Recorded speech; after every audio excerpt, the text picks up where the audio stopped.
اعوذ باللہ من الشیطان اللعین الرجیم بسم اللہ الرحمن الرحیم رب اشرح لی صدری ویسر لی امری واحلل عقدۃ من لسانی یفقہوا قولی ان اللہ وملائکتہ یصلون علی النبی یا ایھا الذین آمنوا صلوا علیہ وسلموا تسلیما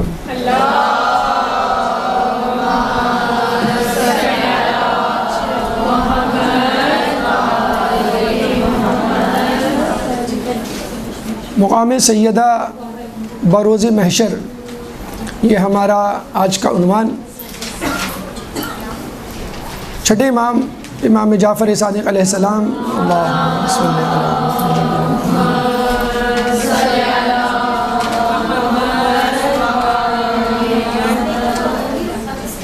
مقام سیدہ بروز محشر، چھٹے امام کی حدیث ہے، جب ان سے اِنَّا أَنزَلْنَاهُ فِي لَيْلَةِ الْقَدْرِ کی تفسیر پوچھی گئی تو آپ نے کہا کہ لیل سے مراد ہماری جدہ فاطمہ اور قدر سے مراد خود اللہ سبحانہ تعالیٰ ہے، یعنی فاطمہ اللہ کی ایک رات، اللہ کے رازوں میں سے ایک راز۔ جس طرح ہم دیکھتے ہیں کہ رات کے اندھیرے میں مکمل طور پر چیزوں کو سمجھا نہیں جا سکتا جب تک دن کی روشنی، دن کا اجالا نہ ہو جائے، چنانچہ جناب سیدہ کی ذات مقدسہ کو مکمل طور پہ سمجھنا ناممکن، جس طرح لیلۃ القدر کا درک کرنا، اس کو سمجھنا ناممکن۔ اور پھر ہم یہ دیکھتے ہیں کہ خود رسول فرماتے ہیں کہ مجھ کو کسی نے نہیں پہچانا سوائے علی کے اور اللہ کے، اور علی کو کسی نے نہیں پہچانا سوائے میرے اور اللہ کے، اور ہم دونوں کو کسی نے نہیں پہچانا، اللہ کو کسی نے نہیں پہچانا سوائے میرے اور علی کے۔ تو جب رسول اور علی کی معرفت ممکن نہیں تو پھر کس طرح جناب سیدہ کی معرفت ممکن ہوگی؟ بلکہ ہم دیکھتے ہیں کہ خود جناب سیدہ وسیلہ ہے ان کی معرفت کا۔ اب یہ سوال یہاں پر پیدا ہوتا ہے کہ جناب سیدہ کی معرفت کب اور کیسے ہوگی؟ تو رجب علی خیاط کے بارے میں کہا جاتا ہے کہ لوگوں کو میری معرفت نہیں، میری معرفت اس وقت ہوگی جب روز محشر ہوگا یا امام زمانہ کا ظہور ہوگا۔ چنانچہ بی بی سیدہ کی حقیقی معرفت اس وقت ہوگی جب روز محشر برپا ہوگا۔ روز محشر کہ جس کے بارے میں کہا جاتا ہے کہ ہر نقاب الٹ دی جائے گی، ہر نیکوکار کی نیکی واضح کر دی جائے گی، ہر گناہ گار کا گناہ واضح کر دیا جائے گا، چاہے کتنا ہی چھوٹے سے چھوٹا کیوں نہ ہو۔ فَمَن يَعْمَلْ مِثْقَالَ ذَرَّةٍ خَيْرًا يَرَهُ فَمَن يَعْمَلْ مِثْقَالَ ذَرَّةٍ شَرًّا يَرَهُ، کہ جو چھوٹی سی چھوٹی نیکی کرے گا وہ بھی دیکھ لے گا، اور جو بڑی سے بڑی نیکی کرے گا، چھوٹی سی چھوٹا گناہ کرے گا وہ بھی دیکھ لے گا۔ یہ وہ روز محشر کے جس کے بارے میں کہا گیا یا لیتنی کنت ترابا، یعنی کافر کہے گا کہ کاش میں مٹی میں ہوتا۔ ہر چیز واضح اور روشن کر دی جائے گی، اور شاید یہی وجہ ہے کہ کفار پریشان ہوں گے کہ آج ان کا سارا کتا جدہ کھول کے بیان کر دیا جائے گا، حتیٰ کہ زمین بھی اپنے دفینے نکال کر باہر رکھ دے گی۔ وَأَخْرَجَتِ الْأَرْضُ أَثْقَالَهَا، اور زمین اپنا بوجھ آشکار کر دے گی۔ چنانچہ روز محشر وہ دن ہے کہ جب نیکوکار خوش ہوں گے اور گناہ گار اداس ہوں گے، ان کے چہرے پہ ایک سیاہی، ایک مایوسی چھائی ہوئی ہوگی۔ تو آئیے دیکھتے ہیں کہ اللہ تعالیٰ نے روز محشر جناب سیدہ کے مقام کو کس طرح واضح اور آشکار کیا ہے۔ لیکن اس سے پہلے کہ ہم جناب سیدہ کے مقام کو روز محشر دیکھیں، ہم یہ دیکھتے ہیں کہ خود جناب سیدہ کی کنیزوں کا کیا مقام ہے اللہ کے نزدیک، اہل بیت کے غلاموں کا کیا مقام ہے اللہ تعالیٰ کے نزدیک۔ کہتے ہیں کہ بنو عباس کے بادشاہ نے جب یہ مذموم حرکت کرنے کی کوشش کی کہ شیعوں کو جھٹلایا جائے، اور یہ اعلان کروایا کہ اگر شیعہ سچے ہیں تو ان کی آئمہ کی قبروں کو کھود کے دیکھو، اگر ان کے جسم سلامت ہیں تو یہ سچے ہوں گے، ان کا عقیدہ صحیح ہوگا، ورنہ غلط۔ تو ہمارے مجتہدین علماء نے اس وقت بر وقت مداخلت کی اور یہ کہا ائمہ تو دور کی بات، ائمہ کے غلاموں کی قبروں کو کھود کے اگر دیکھا جائے تو ہمارا عقیدہ ہے کہ وہ اپنی قبروں میں صحیح سلامت ہوں گے۔ چنانچہ جناب حر کی قبر کو کھود کے دیکھا گیا تو ان کا جسم تر و تازہ صحیح سلامت، حتیٰ کہ بی بی سیدہ کا وہ رومال جو امام حسین نے ان کو تحفتاً دیا تھا ان کے ماتھے پہ بندھا ہوا تھا اور اس میں سے تازہ خون ابل رہا تھا۔ تو جناب حر کو یہ فضیلت، یہ مقام و مرتبہ جناب سیدہ کے احترام کی وجہ سے ملا کہ جب 2 محرم کو آپ نے امام حسین کا راستہ روکا تو امام نے پہلے تو سمجھایا، پھر یہ کہا کہ تیری ماں تیرے غم میں روئے، تیرے سوگ میں بیٹھے۔ تو حر نے یہ کہا کہ میں یہی جملہ آپ کی ماں کے لیے نہیں کہہ سکتا، بس یہی وہ احترام تھا کہ جس کی وجہ سے حر کو توبہ کی توفیق نصیب ہوئی۔ تو یہ بی بی کا احترام ہے کہ جو انسان کو رفعت کی بلندیوں پر لے جاتا ہو، بی بی کا غلام ہو یا بی بی کی کنیز، دونوں کی عزت و معرفت لوگوں کے سامنے آشکار ہو جاتی ہے۔ کہتے ہیں کہ بی بی کی کنیز جناب فضہ کی بیٹی شہرہ اور ان کی بیٹی یعنی مسکہ اور ان کی بیٹی شہرہ یعنی پوتی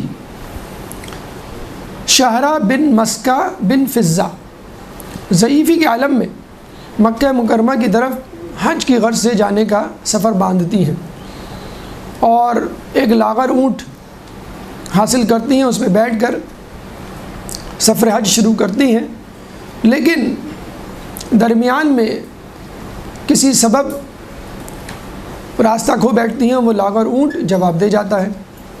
اب وہ پریشان لقدق صحرا میں اکیلی تنہا بیٹھی اللہ تعالیٰ سے دعا کرتی ہیں، اے اللہ میں اپنے گھر سے نکلی تیرے گھر جانے کے لیے، نہ میں اپنے گھر میں ہوں نہ تیرے گھر میں ہوں، بس تو کسی طرح مجھے اپنے گھر تک پہنچا دے۔ کہتے ہیں کہ یکایک اچانک ایک شخص نمودار ہوا کہ جس کے ہاتھ میں سواری تھی، اونٹ تھا، اس اونٹ پر بیٹھنے کو اس نے کہا تو جناب شہرہ بنت مسکہ بنت فضہ اس پہ بیٹھ گئی اور وہ بجلی کی کوند کی طرح وہاں سے غائب ہوا اور مکہ مکرمہ پہنچ گیا۔ تو آپ دیکھیے کہ بی بی کی کنیز کی بیٹی یعنی جناب فضہ کی پوتی جناب سیدہ کا واسطہ دیتی ہے، اللہ سے دعا کرتی ہے اور اللہ تعالیٰ کس طرح موجوداتی طور پہ اس کو اس کی منزل تک پہنچاتا ہے۔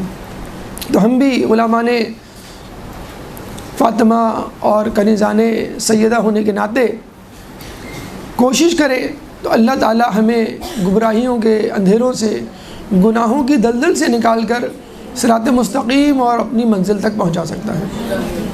پھر اسی طرح آپ کی ایک کنیز ام ایمن کے بارے میں ملتا ہے کہ مثل بلال وہ بی بی کی شہادت کے بعد مدینہ چھوڑ گئیں۔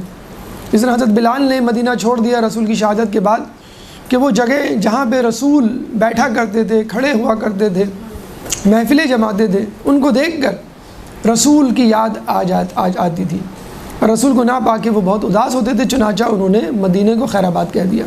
اسی طرح ام ایمن جناب سیدہ کی شہادت کے بعد مدینہ چھوڑ دیتی ہیں کہ مسجد نبوی، حجرہ سیدہ، محراب عبادت، چکی، غرض ہر جگہ جس سے جناب سیدہ کو کوئی نسبت تھی اس کو دیکھ کر ان کا دل بھر آتا تھا۔ جب وہ مدینہ کو خیر آباد کہہ کے جانے لگی اور ان کا گزر ایک صحرا سے ہوا تو ایک صحرا میں جا کر وہ راستہ بھٹک گئی اور نوبت بھوک پیاس فقر و فاقے کی آ گئی۔ پیاس کی شدت اور بھوک کی شدت نے ان کو پریشان کر دیا اور قریب المرگ جیسی کیفیت ہو گئی۔ چنانچہ انہوں نے اللہ سے سچے دل سے دعا کی۔ کہتے ہیں کہ آسمان سے اسی وقت ایک ڈول پانی کا رسی سمیت نازل ہوا اور اس ڈول کے پانی سے انہوں نے اپنی پیاس بجھائی، اور کہتے ہیں کہ اس پانی کو پینے کے بعد 7 سال تک ان کو نہ بھوک لگی نہ پیاس۔ تو بی بی سیدہ اپنی غیر موجودگی میں لقدق صحرا میں اپنی کنیز کے لیے پانی کا بندوبست کر سکتی ہیں۔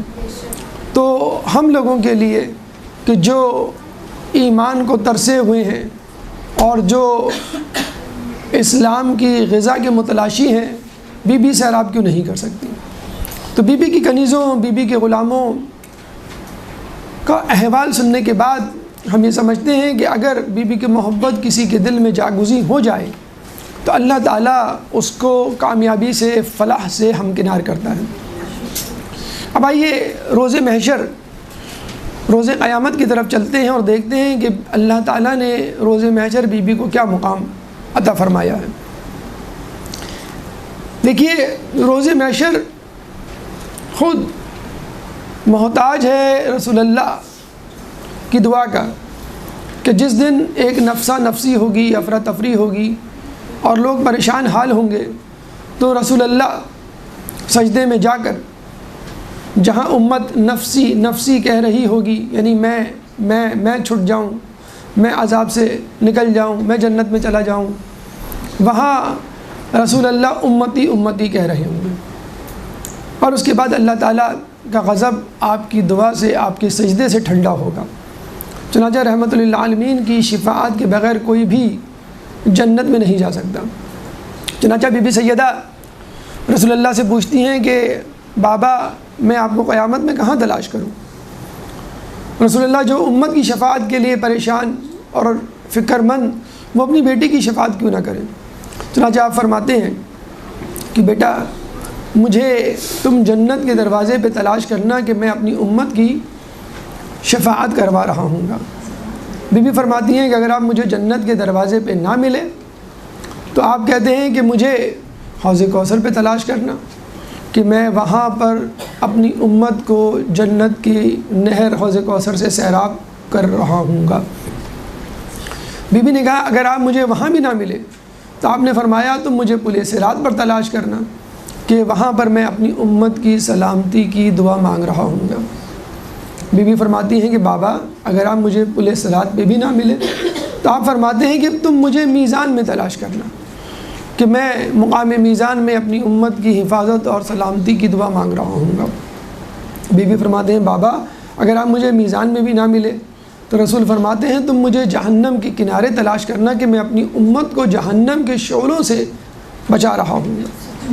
یہ وہ 5 مقامات ہیں جہاں پر بی بی کہیں نہ کہیں رسول اللہ کو کسی نہ کسی طریقے سے درک کر لیں گی۔ تو ہم سمجھتے ہیں کہ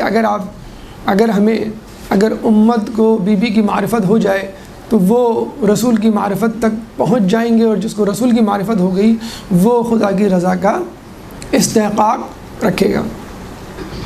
پھر روایتوں میں آیا ہے کہ بی بی کی محبت 100 مقامات پر فائدہ دے گی، اور ان 100 مقامات میں سے چند مقامات یہ ہیں۔ مقام موت، وقت موت۔ آپ کو معلوم ہے کہ جب انسان پر موت کا وقت آتا ہے، نزاع کا عالم ہوتا ہے، تو شیطان وسوسے ڈالتا ہے، اور آخر وقت میں تمام کا تمام ایمان ضائع ہو جانے کا خطرہ ہوتا ہے۔ تو بی بی کی محبت عین موت کے وقت پائے استقامت میں لغزش آنے سے رکاوٹ بنے گی۔ تو 100 مقامات میں پہلا یا چیدہ مقامات میں سے پہلا موت، پھر قبر۔ دیکھیں روز محشر تو پھر بھی ایک ایسا میدان ہے، ایک ایسا وقت ہے کہ جہاں پہ بہت سارے لوگ ہوں گے، رسول ہوں گے، ائمہ ہوں گے، تھوڑی بہت تو امید ہوگی، لیکن قبر میں تو آپ اکیلے ہیں۔ یہاں پر حب فاطمہ کام آئے گی اور آپ کو وہ قبر کے عذاب سے بچائے گی۔ اس کے بعد میزان، جہاں پہ حساب کتاب ہو رہا ہوگا، جہاں پہ آخری فیصلہ ہوگا کہ آپ کے گناہوں کا پلڑا بھاری ہے یا نیکیوں کا، اس وقت حب فاطمہ آپ کے نیکیوں کے پلڑے کو بھاری کر دے گی اور گناہوں کے پلڑوں کو ہلکا کر دے گی۔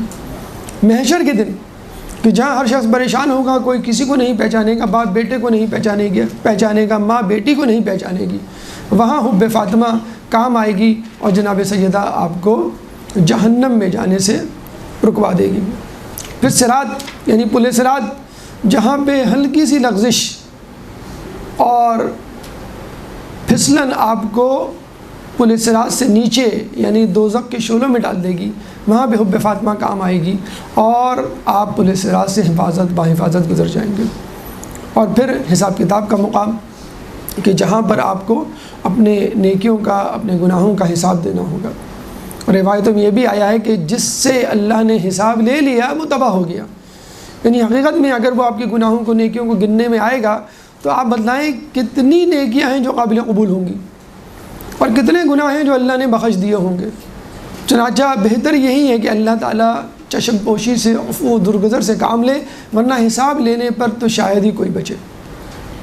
تو یہ وہ مقامات ہیں 100 مقامات میں چیدہ چیدہ جہاں پہ حب فاطمہ کام آئے گی. اب آئیے روز محشر چلتے ہیں اور دیکھتے ہیں کہ وہاں اللہ تعالیٰ نے جناب سیدہ کو کیا مقام بخشا ہے. ایک درود پڑھ دے محمد والے محمد میں.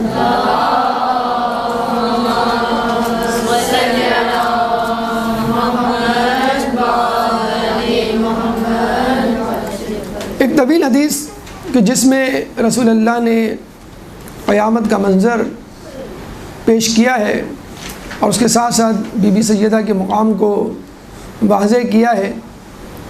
آپ کے سوال پر کہ روز محشر کیسا ہوگا، وہاں کس طرح لوگ محشور ہوں گے، تو رسول اللہ نے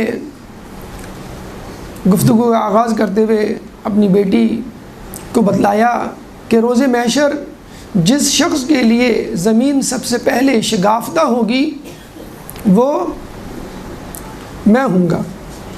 اس کے بعد دوسرا شخص جس کے لیے زمین شگافتہ ہوگی وہ حضرت ابراہیم ہوں گے. اس کے بعد تیسرا شخص جس کے لیے زمین شگافتہ ہوگی وہ علی ابن ابی طالب ہوں گے. اس کے بعد جبرائیل علیہ السلام 70,000 فرشتوں کے ساتھ اور 7 خیموں کے ساتھ تمہاری قبر پہ وارد ہوں گے.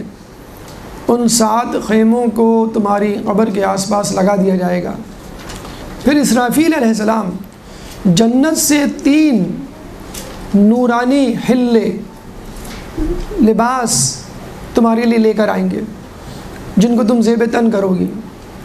اس کے بعد تمہاری وہاں سے روانگی ہوگی اور رقائل نامی ایک فرشتہ ایک نورانی اونٹ کی مہار ہاتھ میں لیے تمہاری سواری کا انتظام کرے گا.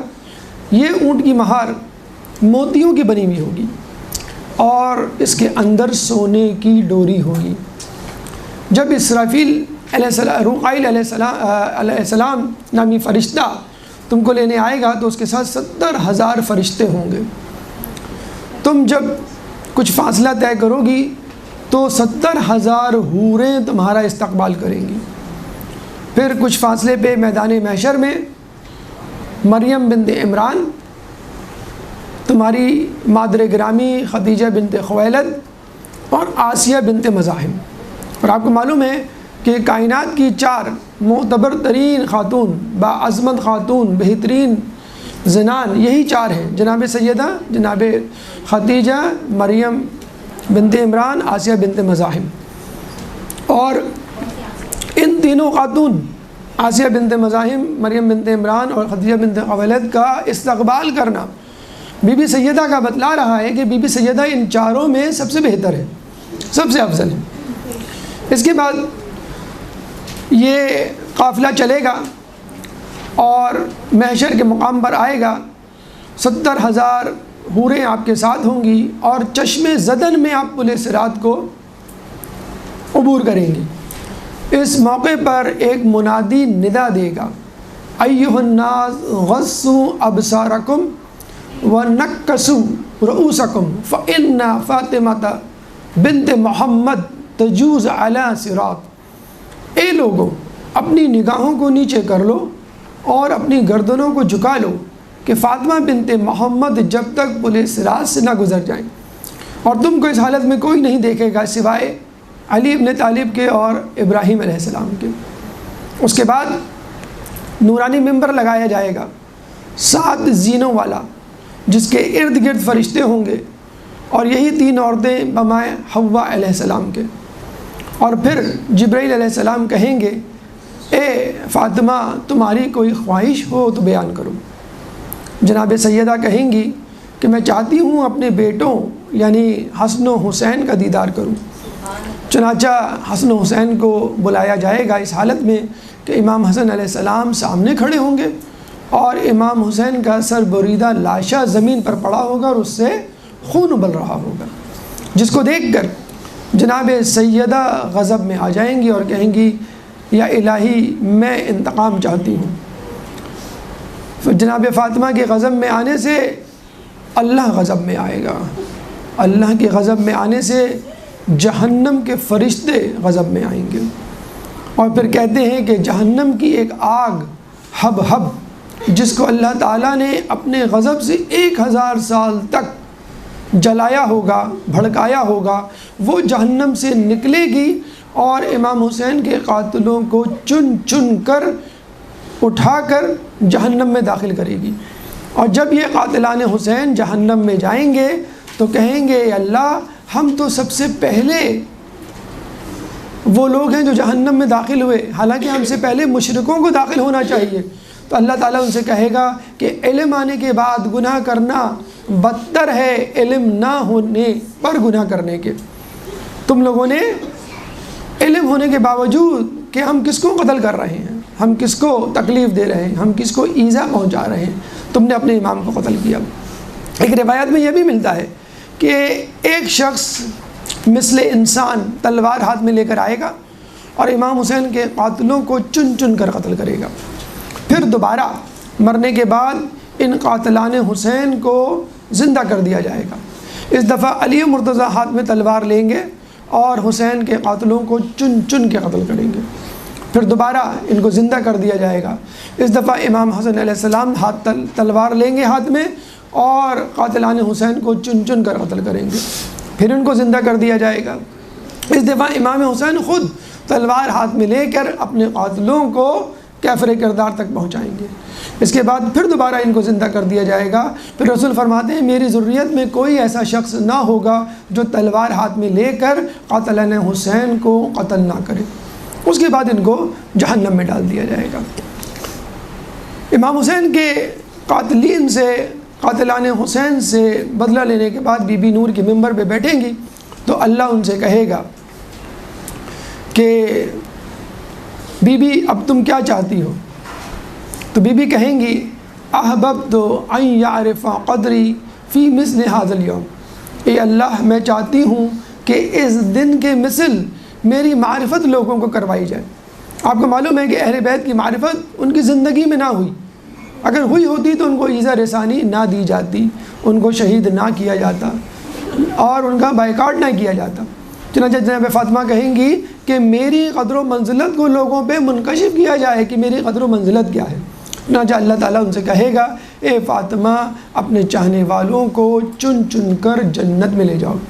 چنانچہ جناب سیدہ اپنے چاہنے والوں کو چن چن کر جنت میں لے جائیں گے، اور جب یہ چاہنے والے شیعان علی، شیعان فاطمہ جنت میں داخل ہو رہے ہوں گے تو وہاں ٹھہر جائیں گے اور ٹھہر کے وہی جملہ دہرائیں گے جو جناب سیدہ نے کہا ہوگا کہ اللہ ہم چاہتے ہیں کہ ہماری معرفت لوگوں پر منکشف ہو۔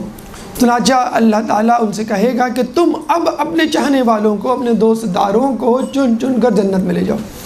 یعنی جناب سیدہ تو شافع ہیں، شفاعت کرنے والی ہیں ہی اپنے محبوں کی، اپنے دوست داروں کی، اپنے چاہنے والوں کی، بلکہ فاطمہ کے چاہنے والوں کے چاہنے والے بھی جنت میں جائیں گے، کیونکہ فاطمہ کے محبدار، فاطمہ کے دوست دار، فاطمہ کے چاہنے والے بھی شفیع ہوں گے قیامت کے دن۔